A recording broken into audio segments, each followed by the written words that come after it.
E o jogo de ontem foi decidido nos detalhes. Erros, acertos, defesas, gols, detalhes. Mano Menezes realmente, quando nos surpreende, reafirma, né, aquela coisa que ele é. Mas não tem problema. Se por um lado ele surpreendeu, por outro lado, certamente, nosso Felipe Luiz tem um plano. A gente vai ver tudo isso agora em mais um vídeo do canal.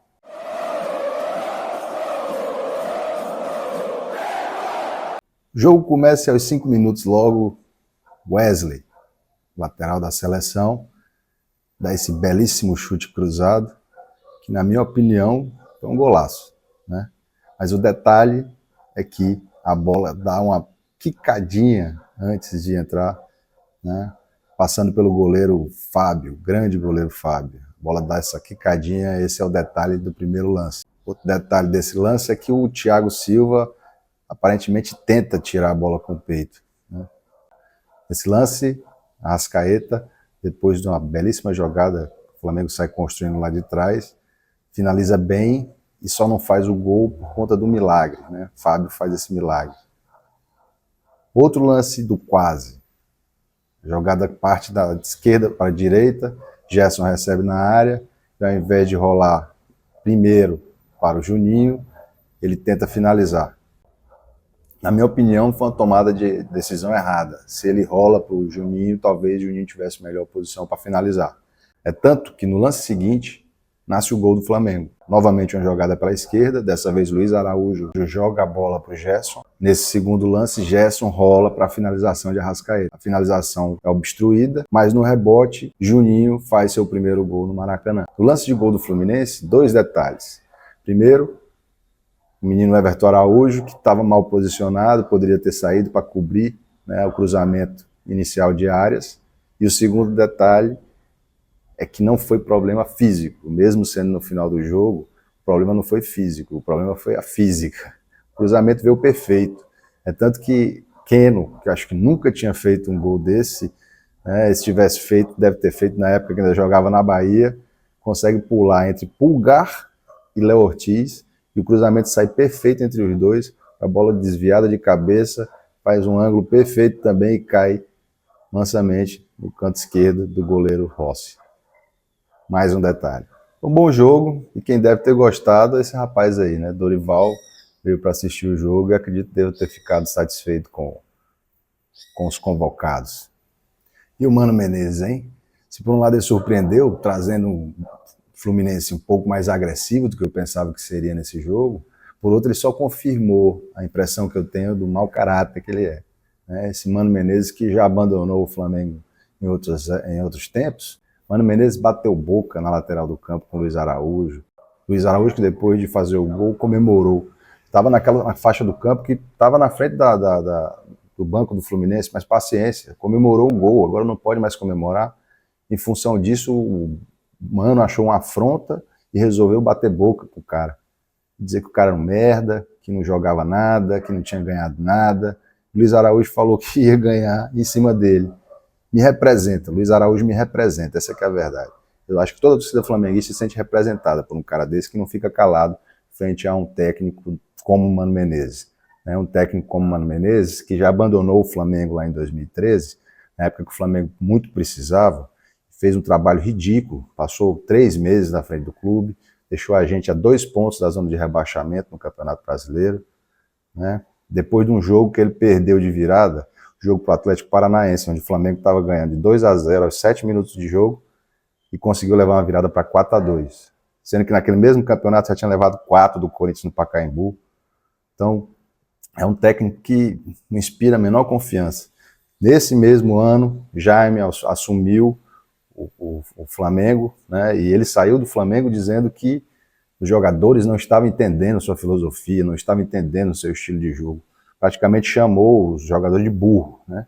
E foi isso que a mídia da época falou. Jogadores como Léo Moura, jogadores como Elias, jogadores como André Santos, jogadores como Paulinho, Hernani Brocador. O time não era essas maravilhas, mas era bom. É tanto que com o Jaime, a gente foi campeão da Copa do Brasil daquele ano, em cima do próprio Atlético Paranaense. E o Mano bateu boca, desqualificou a arbitragem do Yuri Elino. E a frase dele, que é uma questão que eu queria deixar, para ver se vocês compartilham da minha opinião.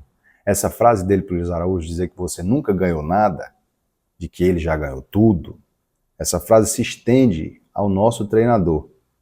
Por ser jovem, assim como o Luiz Araújo, que tem metade da idade do Mano Menezes, que tem muito tempo ainda para conquistar muito mais coisa, mas ao mesmo tempo essa frase, ela pode, e acho que ela se estende, ele tentou dar uma indireta para o nosso treinador, para o Felipe Luiz, que vai provar em campo, que tem provado em campo, que tem muito mais potencial do que ele, Mano Menezes. O Fluminense que teve o zagueiro Freitas expulso, né, depois do bate-boca do Mano Menezes com o Luiz Araújo, ao final do jogo, ele ainda foi tentar tirar satisfação, chegou empurrando, metendo o dedo na cara do craque rubro-negro. Termina o jogo, eu ligo no esporte, parecendo que o Flamengo perdeu o jogo e que o Fluminense ganhou.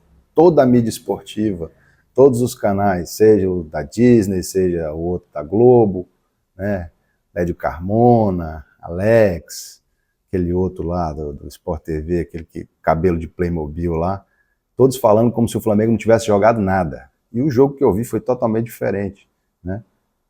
Não sei se eles estão querendo vender o jogo da volta, dá a impressão de que o Fluminense ainda tem grandes condições de virar esse placar de forma espetacular, mas a verdade é que eu não vi o mesmo jogo que eles. Como se já não tivesse que aguentar durante a transmissão o vilão, o grafite, aquela anti-Thaís Matos. Haja paciência, né?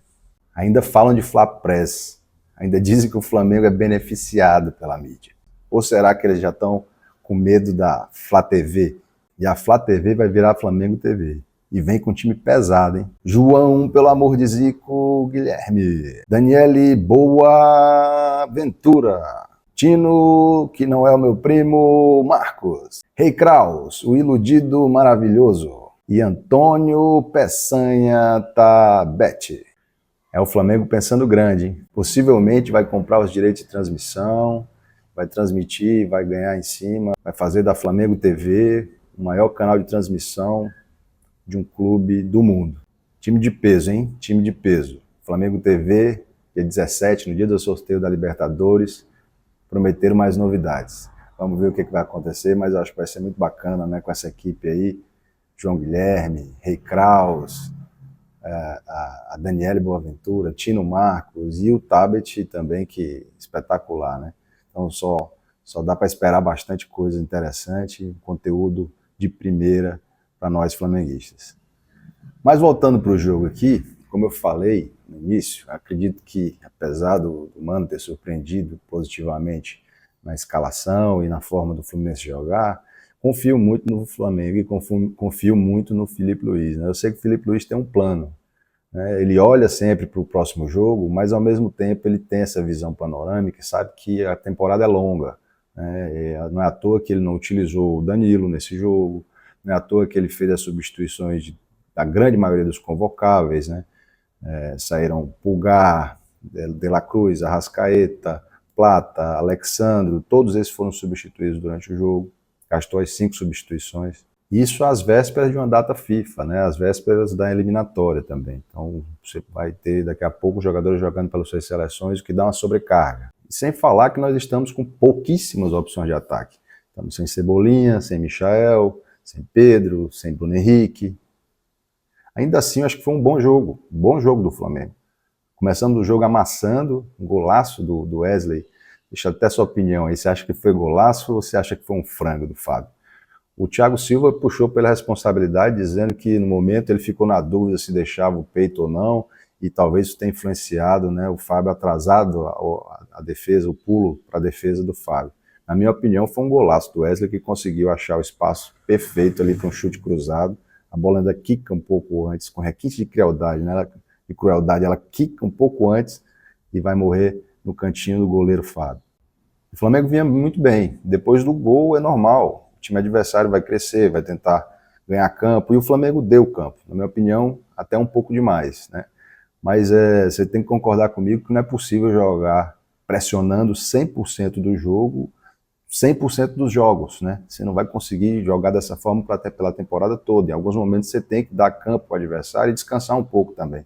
Usar daquele momento de vantagem para você ter um controle do jogo, ter o contra-ataque a seu favor e ao mesmo tempo que você se resguarda um pouco. Você não vai com aquela pressão em cima, correndo o tempo todo, né, marcando em cima o tempo todo e dá um refresco ali para o seu time. Ainda assim, o Fluminense só teve uma grande chance, né, que foi aquela com o Arias, que a bola quica na frente da área, rebate, a bola sobe, ele disputa com o Pulgar, depois disputam com o Canóbio, disputa com o Pulgar, depois o Arias disputa com o Wesley, leva a melhor, chuta, a bola rebate na zaga, sobra para ele, e ele chuta de canhota, a bola sai, antes de depois de triscar na trave, a bola sai. Esse foi a única grande chance do Fluminense no primeiro tempo. O Flamengo, depois do gol, ainda teve algumas boas chances, né? E o Felipe Luiz já arrumou o time no intervalo e o time voltou no vapo, construindo com calma, marcação encaixada e acelerando só na hora certa. É um Flamengo que vem invicto a 12 jogos, com 6 vitórias seguidas. No segundo tempo teve aquele lance do Arrascaeta, um contra-ataque construído lá de trás perfeito, onde já atrai a marcação, o Pulgar, se eu não me engano, faz o lançamento para o Gerson, perfeito o lançamento, Gerson corre, ganha campo lá na entrada da área, faz o break e rola para o Arrasca que vem chegando na cabeça da área, a Arrascaeta chuta de primeira, a bola desvia no meio do caminho e Fábio, já de joelho, conseguiu impulsão suficiente para defender aquela bola, né? Por capricho não entrou. Juninho, na minha opinião, também foi bem, né? Teve um lance pré-gol muito parecido com o lance do gol, né? No qual ele acabou sendo feliz e fez seu primeiro gol no Maracanã. Acredito que, voltando de contusão também, se torna mais uma opção para o ataque do Flamengo. E estou muito empolgado para o segundo jogo. Esse gol do Fluminense no final deixou o confronto em aberto? Ou será que esse gol no final decretou o Flamengo campeão? Afinal, 2-0, talvez o time entrasse no segundo jogo mais relaxado, né? E agora, com esse gol do Fluminense no finalzinho, é certo que os jogadores vão entrar pilhados desde o começo do jogo, é certo que ninguém vai ser poupado. Eu acredito que esse gol do Fluminense no final, piorou as coisas para eles. É isso aí, nação. Se você gostou do vídeo, não se esquece de curtir, compartilhar, se inscrever no canal. Vamos para cima do Fluminense, mais um jogo. Saudações rubro-negras.